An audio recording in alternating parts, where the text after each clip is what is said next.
Well, Larry, of course, the Middle East is closest to our hearts here at Palestine Deep Dive for obvious reasons. And the last time we spoke, we were anticipating a Biden presidency. You didn't predict it, but we thought you thought there was a good chance of it, and we talked about what that might actually mean for Israel-Palestine, and in particular, would there be any particular changes? And would, for instance, the US embassy be moved back from Jerusalem to Tel Aviv? Would there be a stronger approach taken by the Biden administration towards illegal settlements and what have you?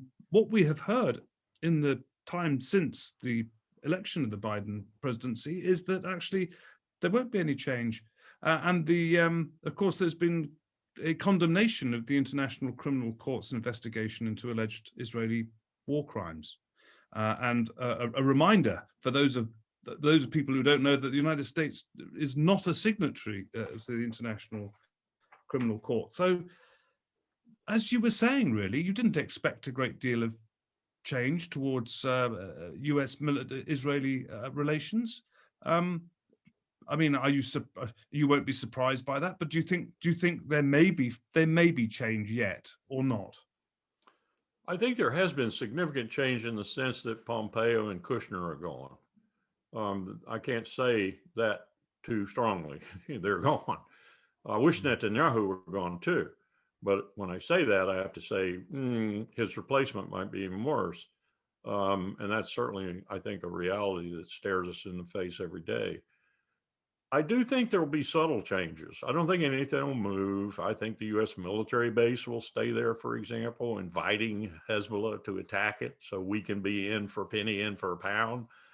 That's the reason it's there. For almost half a century, the United States military told us never, never order us to put a base in Israel. We won't do it. And now we've done it. Changes on the periphery, changes in terms of using occupied territories, for example, to describe the West Bank and other places where the Israelis have clearly broken international law. Condemnation of kneecapping Palestinians with people who have no other business than to do that at the fence with sniper rifles.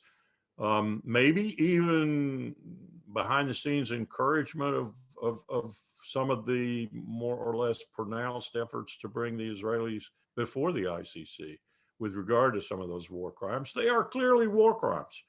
I had a conversation the other day with a general officer in the United States Army who said, "What, Larry, would you do if your people were on the border with Mexico with orders to kneecap any of the people coming across, no matter whether they were children, 16-year-olds, adults or whatever, men, women, so forth and so on?"